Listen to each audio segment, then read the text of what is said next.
Hummingbirds hum, horses graze, and children play. Oh, that's cold. After Arizona's largest wildfire on record, even though the backdrop has changed, things seem to be getting back to normal in the pastoral setting of the White Mountains.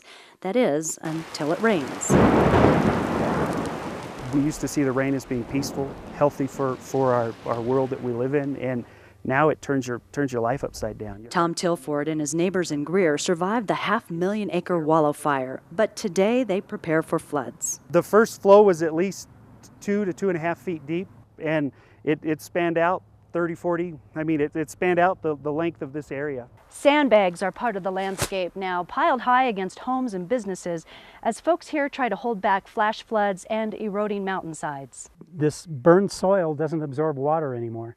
It repels water. It's hydrophobic. Silt, debris, and boulders carried by floodwaters have taken out this alpine home. It moved the foundation, tore out the walls, and pushed rocks into the structure. This kind of mortality that we're seeing in here is completely unnatural. Ecologist Dr. Wally Covington with the Ecological Restoration Institute at NAU says intense forest fires that burn through the treetops, like the Wallow fire, deliver a 1-2 punch.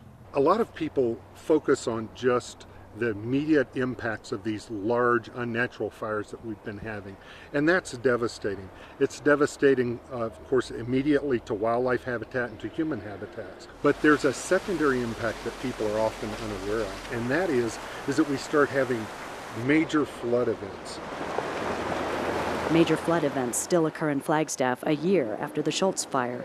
Members of the Four Forests Restoration Initiative say millions of small trees that feed these big fires and then result in flooding need to be thinned out. There's been a lot of research and documentation done, including the need to restore our forests, mainly to reduce the density so that these catastrophic crown fires don't happen. In Greer, Bonnie Stevens for NAZ Today.